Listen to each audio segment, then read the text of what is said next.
సాక్షి TV డిబేట్లో అమరావతి రైతుల గురించి ఎనలిస్ట్ కృష్ణరాజు మాట్లాడిన మాటలు చిలికి గాలివానాయి. సో దానికి సంబంధించి ఇప్పటికే ఆ యొక్క డిస్కషన్ కండక్ట్ చేసినటువంటి సీనియర్ జర్నలిస్ట్ కొమ్మినేని శ్రీనివాసరావు గారిని పోలీసులు అరెస్ట్ చేశారు.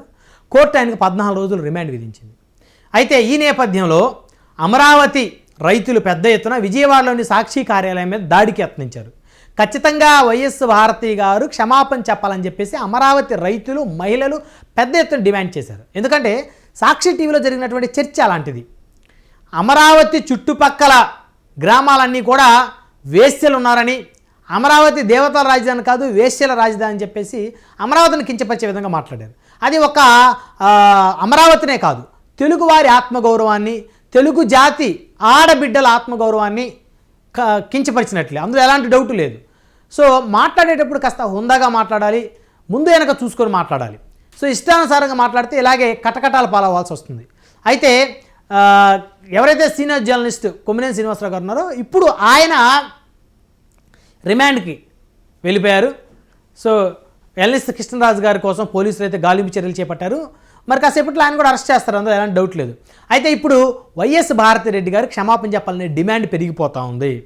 ఆంధ్రప్రదేశ్ రాష్ట్ర వ్యాప్తంగా కూటమి నేతలే కాదు, ఇటు అమరావతి రైతులు ఉద్యమకారులు పెద్ద ఎత్తున వైఎస్ భారతిరెడ్డి గారు క్షమాపణ చెప్పాలి అని చెప్పేసి డిమాండ్ చేస్తున్నారు. లేకపోతే సాక్షి టీవీ ప్రసారాలు ఆంధ్రప్రదేశ్లో నిలిపివేయాలని చెప్పేసి ప్రభుత్వం మీద కూడా ఒత్తిడి తీసుకొస్తున్నారు.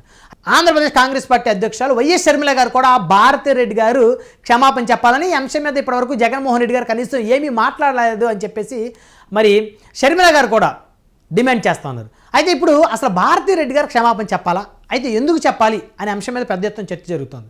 అయితే ఆవిడ సాక్షి టీవీకి చైర్పర్సన్గా ఉన్నారు. ఎక్కడైనా ఒక టీవీ ఛానల్ సంబంధించిన ఒక యాజమాన్యం మరి ఆ ఛానల్లో జరిగేటువంటి తప్పులకి బాధ్యత వహిస్తుందా అంటే అవుననే సమాధానం. ఎందుకంటే ఖచ్చితంగా ఆ టీవీ ఛానల్లో ఏదైనా మోడరేటర్లు కానీ యాంకర్లు కానీ ఏవైనా టీవీ షోలు లైవ్ షోలు నిర్వహించినప్పుడు మరి వారికి షోల్లో గెస్ట్గా వచ్చినటువంటి వ్యక్తులు మాట్లాడేటువంటి ప్రతి మాట కూడా ఆ యొక్క గెస్టుల యొక్క వ్యక్తిగతం, వాటిని ఎంకరేజ్ చేస్తూ కొనసాగించే క్రమంలో గనక ఆ మోడరేటర్లు కనుక ప్రవర్తిస్తే ఖచ్చితంగా వారి మీద కూడా కఠినమైనటువంటి చర్యలు తీసుకునేటువంటి ప్రమాదం ఉంది అనేటువంటిది కొమ్మినేని శ్రీనివాసరావు గారి యొక్క చర్చా వేదికలో అమరావతి మీద జరిగినటువంటి వ్యాఖ్యలు చేసినటువంటి వ్యాఖ్యలు, ఆ యొక్క జుగుప్సాకరమైన వ్యాఖ్యలే దీనికి నిదర్శన ఉదాహరణ. ఇక నుంచి ఏ యొక్క టీవీ ఛానల్ కూడా ఏదైనా చర్చ పెట్టినప్పుడు ఏ పార్టీకి సంబంధించినటువంటి ప్రతినిధులైనా వారి యొక్క మహిళలైనా, ఇళ్లలో మహిళలైనా లేదా ఒక గ్రూప్ ఆఫ్ పీపుల్, ఒక సమూహాన్ని కించపరిచే విధంగా మాట్లాడితే ఖచ్చితంగా ఆ టీవీ ఛానల్ యాజమాన్యం కూడా భవిష్యత్తులో ఇదే విధంగా వారు కూడా శిక్షార్హులు అనేటువంటి అభిప్రాయం అయితే ప్రజల్లో అన్ని పార్టీ వర్గాల్లో ఏర్పడిపోయింది. సో మరి ఇప్పుడు భారతిరెడ్డి గారు క్షమాపణ చెప్తారా? అయితే వైసీపీ ఏమంటుంది, భారతి గారు ఎందుకు చెప్పాలి క్షమాపణ, పదే భారతి గారు ఎందుకు తెర మీద తీసుకొని వస్తారు? మరి గతంలో చాలామంది ఐటీడీపీ కార్యకర్తలు భారతి గారిని ఆవిడ క్యారెక్టర్ అసోసియేషన్ చేశారు, ఆవిడ వ్యక్తిత్వ హననం చేశారు, ఆవిడ పిల్లల పుట్టుకలు అవమానించారు. మరి ఇదేంటిది, పద్దాక భారతి గారిని ఎందుకు తీసుకొని వస్తున్నారు తెర మీదకి? ఎప్పుడైనా భారతి గారు కనీసం ఒక చిన్న రాజకీయ పదవి ఆవిడ ఏమన్నా నిర్వహించారా? ఎక్కడైనా భారతిరెడ్డి గారి ప్రమేయం ప్రభుత్వంలో ఎక్కడన్నా బహిరంగంగా కనపడిందా? ఆవిడ భర్త చాటు భారీగా తెర వెనకే ఉండి ఆవిడ రాజకీయాలు నడిపొండొచ్చు, కానీ ఎప్పుడు కూడా తెర ముందుకు వచ్చి ఎవరిని కూడా బాధ పెట్టిన పరిస్థితి లేదు, ఎక్కడ కూడా ఎవరిని ఇబ్బంది పెట్టిన పరిస్థితి లేదు. మా అయితే పులివెందుల్లో జగన్మోహన్ రెడ్డి గారు ఎమ్మెల్యేగా ప్రచారం చేసే క్రమంలో భారతిరెడ్డి గారు పులివెందుల నియోజకవర్గంలో ప్రతి గడపకి వెళ్ళి అక్కడ పాంప్లెట్లు పంచి తన భర్తకి ఓటేయమని చెప్పేసి అడిగిన సందర్భాలు చాలా ఉన్నాయి. కానీ అలాంటి భారతిరెడ్డి ఎందుకు టార్గెట్ అవుతుంది? నిజంగా భారతిరెడ్డి గారి ప్రమేయం ఉందా? ఇప్పుడు కొమ్మినేని శ్రీనివాసరావు గారు అక్కడ మోడరేటర్గా ఉన్నారు కాబట్టి ఆయన అరెస్ట్ చేశారు. సరే, ఆయన షోలో జరిగింది, దాన్ని ఆయన ఖండించలేదు, ఆయన నవ్వారు, మళ్ళీ మీకు ఏదైనా ఇబ్బంది అవుతుందని చూసుకొని అన్నారు, కానీ ఇది తప్పు, ఇది మాట్లాడకూడదు అని చెప్పేసి చెప్పలా. అతనితో కట్ చేసినట్లయితే ఆయనకు సమస్య ఉండేది కాదు. సో కట్ చేయకపోవడం వల్ల ఆయన ఇప్పుడు ఇబ్బంది ఎదుర్కొంటున్నారు. సరే, ఈరోజు రిమాండ్ ఎదుర్కొంటున్నారు, బెయిల్ వస్తుంది, బయటకు వస్తారు, కేసులు ఎదుర్కొంటారు, ఇబ్బంది పడతారు. కానీ సాక్షి టీవీ యాజమాన్యానికి ఈ అంశంతో సంబంధం లేదు అనేది వైసీపీ ప్రతినిధులు కానీ, ఆ పార్టీకి సంబంధించిన మాజీ మంత్రులు అంబటి రాంబాబు గారు లాంటి వాళ్ళు కానీ, లేదా సజ్జల రామకృష్ణారెడ్డి గారు లాంటి వాళ్ళు కానీ పెద్ద ఎత్తున మాట్లాడుతూ ఉన్నారు. భారతిరెడ్డి గారికి క్షమాపణ చెప్పాల్సిన అవసరం లేదు, ఆవిడకి ఏం సంబంధం అని చెప్పి వైఎస్ఆర్సీపీ మాట్లాడుతుంది. కానీ సడన్గా పిక్చర్లోకి వచ్చిన షర్మిల గారు ఖచ్చితంగా భారతి గారికి క్షమాపణ చెప్పాలి. ఈ సాక్షి టీవీలో వ్యక్తిత్వ హననం చేయటం అనేది అలవాటైపోయింది. మహిళల్ని కించపరుస్తూ సాక్షి టీవీలో అనేక రకాల చర్చలు గతంలో కూడా పెట్టారు. వీళ్ళకి అసలు బుద్ధనే లేదు, వీళ్ళకి ఈ విధంగా పెడతానే ఉన్నారు చర్చలు. దీనికి కారణం ఆ యొక్క యాజమాన్యం. సో ఇప్పుడు భారతిరెడ్డి గారు సాక్షి చైర్పర్సన్గా ఉన్నారు, మొత్తం మేనేజ్మెంట్ ఆవిడే చూస్తున్నారు. ఖచ్చితంగా ఆవిడ క్షమాపణ చెప్పాలి. ఆవిడ క్షమాపణ చెప్తేనే ఈ టీవీ ప్రసారాలు ఇక్కడ ఈ ఆంధ్రప్రదేశ్లో సక్రమంగా కొనసాగడానికి అవకాశం ఉంటుంది అనే రీతిలో షర్మిల గారు మాట్లాడారు. అంటే ఇప్పుడు షర్మిల గారు తమ ఆస్తులు ఏవైతే ఉమ్మడి ఆస్తులు జగన్మోహన్ రెడ్డి గారు మొత్తం లాగేసుకున్నారని ఆవిడకి పంచలేదనేటువంటి అక్కస్తో మాట్లాడుతున్నారా?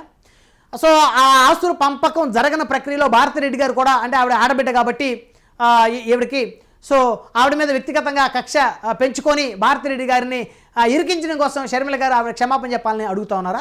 లేకపోతే నిజంగానే సాక్షి టీవీ చైర్పర్సన్గా యాజమాన్యం మొత్తం కూడా ఆవిడ చేతిలో ఉంది కాబట్టి ఆవిడ కనుసన్నలోనే ఆ యొక్క టీవీ ప్రసారాలు జరుగుతాయి కాబట్టి ఆవిడకి తెలిసే జరిగింది, లేకపోతే తెలిసి జరగకపోయినా తెలియకుండా జరిగినప్పుడు కూడా తప్పు జరిగింది కాబట్టి ఆ తప్పుకి మరి ఖచ్చితంగా బాధ్యత వహించాల్సిన అవసరం ఉంది, బాధ్యత ఆవిడ మీద ఉంది కాబట్టి ఆవిడ క్షమాపణ చెప్పాలని షర్మిల గారు అడుగుతున్నారా? సో ఏదైతేనేమి మొత్తానికి షర్మిల గారి డిమాండ్ తోటి భారతిరెడ్డి గారు ఖచ్చితంగా అమరావతి రైతులకి, అమరావతి మహిళలకి బయటకు వచ్చి బహిరంగంగా క్షమాపణ చెప్పాల్సినటువంటి పరిస్థితి ఇప్పుడు ఆవిడకి ఏర్పడింది. చెప్తుందా ఆవిడ క్షమాపణ? చెప్పదా? క్షమాపణ చెబితే భారతిరెడ్డి గారు తగ్గారు అని చెప్పేసి ఆవిడ యొక్క ఇమేజ్ ఏమైనా డ్యామేజ్ అయ్యే పరిస్థితి ఉందా? జగన్మోహన్ రెడ్డి భార్య చేత క్షమాపణ చెప్పించింది ఈ తెలుగుదేశం కూటమి ప్రభుత్వం అని చెప్పేసి వైసీపీ యొక్క ఇమేజ్ ఏమైనా డ్యామేజ్ అవుతుందా?